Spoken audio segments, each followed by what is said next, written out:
nampak dari bekasan sujud. Tapi kita jangan salah penafsiran. Bukan nampak dari tempat sujud, hitam jidat kita. Belum pun kita ada, beliau-beliau ini sudah mulai sujud. Para ulama-ulama besar, baik di Jawa maupun di Aceh sana, sudah mulai sujud. Kita belum pun ada. Orang-orang tua kita belum pun ada, sudah mulai sujud. Sampai hari ini nggak nampak-nampak di jidahnya.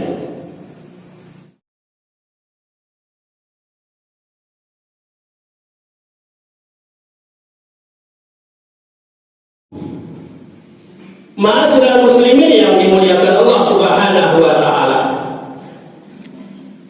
Dari ayat yang khatib bacakan tadi, ini sebuah contoh, sebuah potret kehidupan di zaman Rasulullah dengan para sahabat-sahabatnya yang sangat setia, yang tertulis dengan tinta emas dalam Al-Quranul Karim.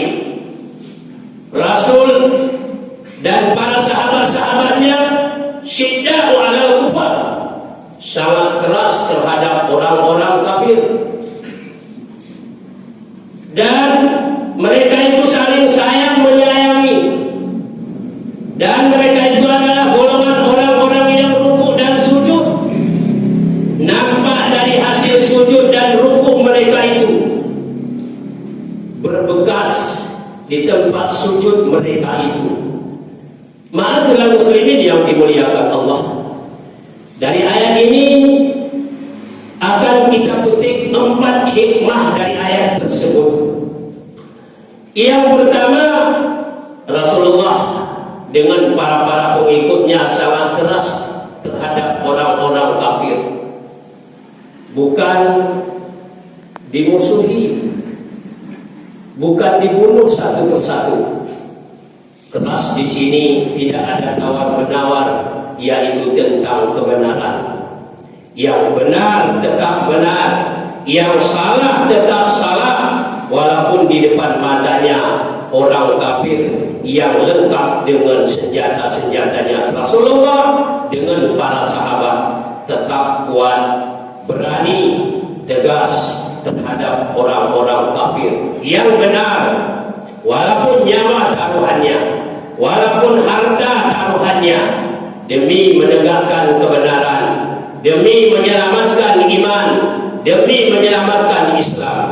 Itulah sifatnya para generasi di zaman Rasulullah, tegas terhadap kebenaran, tegas terhadap orang-orang kafir, dan tidak ada tawar-menawar, yaitu tentang ibadah kepada Allah yang benar. Tidak ada berani mengatakan salah, dan yang salah tidak akan pernah berani mengatakan benar. Itulah Rasulullah beserta para sahabat-sahabat pengikutnya. Yang kedua, Rasulullah ruhama'u bainahum, mereka saling kasih, saling sayang, tidak mengganggu orang lain, tidak mengkhianati orang lain, tidak memfitnah orang lain. Ruhama'u bainahum.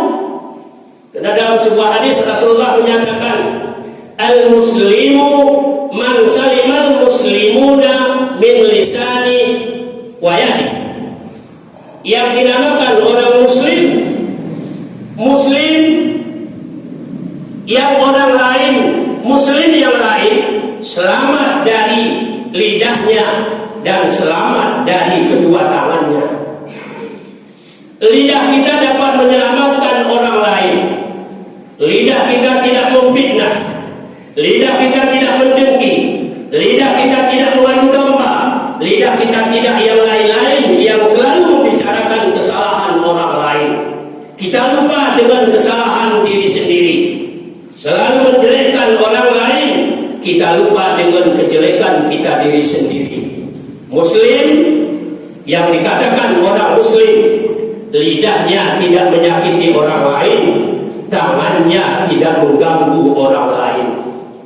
Hari ini tangan kita tidak mengganggu, tapi ada sebuah alat, yang alat itu bisa kita gunakan untuk mengganggu.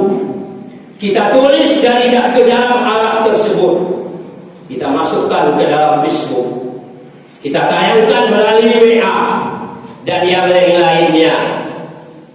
Kita tulis dengan tangan kita ke dalam hati tersebut. Terus kita sebarkan kepada orang banyak fitnah, kalimat-kalimat keji, kalimat-kalimat mungkar. Itu namanya tangannya tidak dapat menyelamatkan orang lain. Maka menurut Rasulullah, orang tersebut belum dinamakan orang muslim, karena orang lain tidak dapat selamat dari lidahnya dan tidak selamat dari kelakuan tangannya.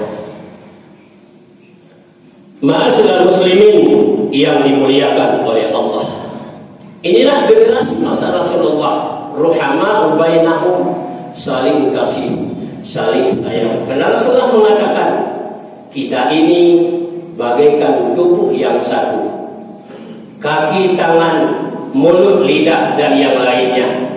Tak kala satu anggota sakit, anggota lain pun merasa sakit. Kitalah orang muslim. Tak kala tetangga kita susah, kita merasa susah. Tak kala tetangga kita dihina orang, terasa kita terhina oleh orang. Kebalikan dengan kita, tak kala tetangga kita dihina orang, kita tambah kehinaan tersebut untuk bergabung dengan orang yang menghina.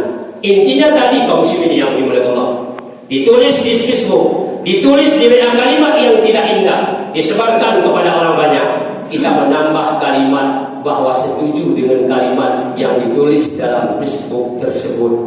Satu mulut dapat mengajak mulut yang lain, satu tangan dapat mengajak tangan yang lain untuk bergabung memfitnah orang yang lain. Yang ketiga dari ayat tersebut bisa kita ambil, tarakahum ruk'an sujada yabtagu min fadlillahi wa ridwan. Rasulullah dan para sahabat-sahabatnya selalu rukuk dan sujud. Kenapa di sini dimasukkan rukuk dan sujud? Karena rukuk dan sujud kegiatan kelakuan yang paling banyak kita lakukan dalam ibadah salat, menandakan kerendahan kita kepada Allah, menampakkan bahwa kita itu betul-betul hamba Allah. Rukuk, sujud, tak kala rukuk sejajar kepala kita dengan pinggang, tak kala sujud sejajar, yaitu tempat sujud kita, dahi kita dengan telapak kaki kita. Kita tidak hebat di sisi Allah, mungkin di sisi manusia yang lain kita hebat. Itulah hebatnya Rasulullah, beda dengan kehebatan kita. Kita hebat mungkin karena pangkat dan jabatan, kita dipuji-puji orang mungkin karena pangkat dan jabatan. Tapi tak kala selesailah pangkat dari badan kita, selesailah jabatan kita dari diri kita, kembalilah kita seperti masyarakat biasa. Kenapa? Karena kita hebat, kita megah karena pangkat dan jabatan. Kalau kita megah karena harta yang banyak, banyak yang megah karena hartanya, tak kala suatu saat dia bangkrut, kalah dalam perdagangannya, kalah dalam bisnisnya, hancur semua usahanya, hancurlah kehidupannya di mata masyarakat. Tak kala kita megah karena dimegah-megahkan oleh orang banyak, tak kala orang yang banyak tidak sanggup lagi memegahkan kita, tidak sanggup lagi mengangkat-ngangkat kita, tamatlah kehidupan kita. Rasulullah megah, Rasulullah mulia sampai hari ini karena Allah yang muliakan, bukan karena harta, bukan karena pangkat, bukan karena jabatan, bukan karena diangkat-angkat dan dimuliakan orang. Rasulullah Muhammad sallallahu alaihi wasallam mulia karena dimuliakan oleh Allah. Dengan apa Rasulullah dimuliakan oleh Allah? Salah satunya dengan akhlak, tata krama, budi pekerti dan sopan santun. Itulah bahagianya Rasulullah.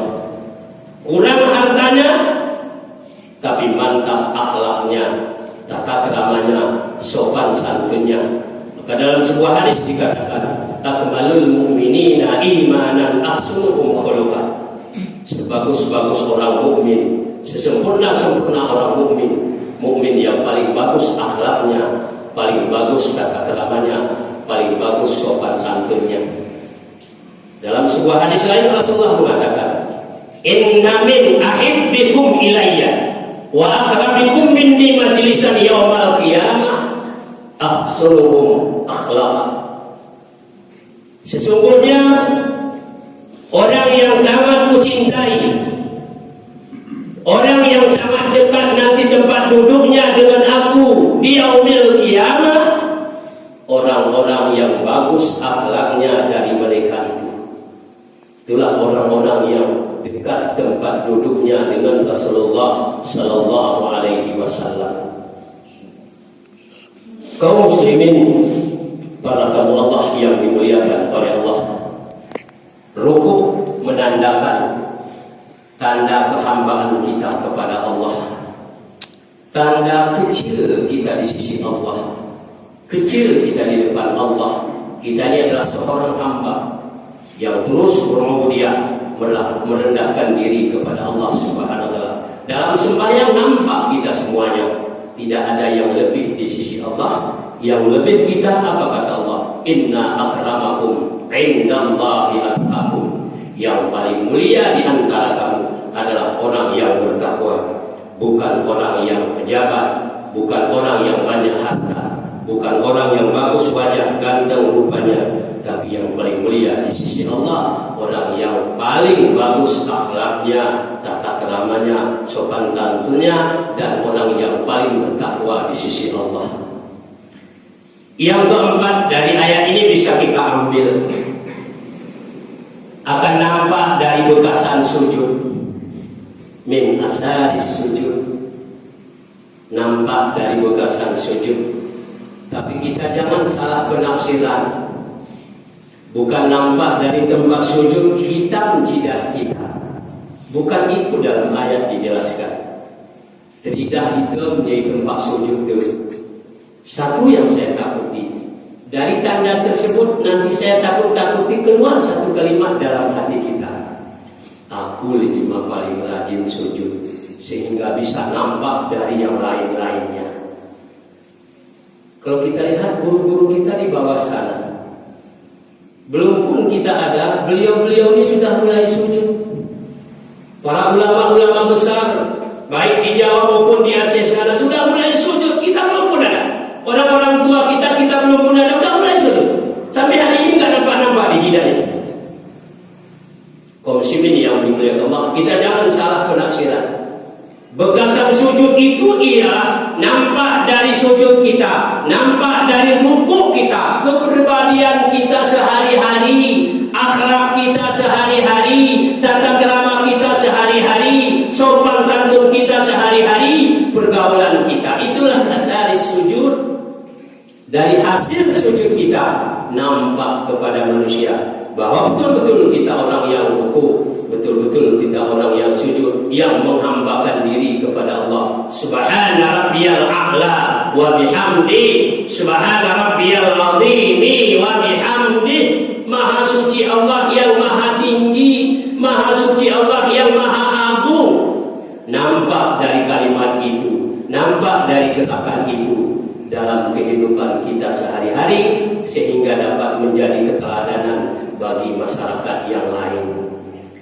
Ma'asyiral muslimin yang dimuliakan Allah, mari terus kita memperbanyak ibadah kepada Allah, sembari memperbanyak selawat kepada baginda Rasulullah sallallahu alaihi wasallam. Lebih-lebih di bulan kelahiran baginda Rasulullah ini, terus kita banyak berselawat kepada Rasulullah. Innallaha wa malaikatahu yusholluna 'alan nabi ya ayyuhalladzina amanu shallu 'alaihi wa sallimu taslima.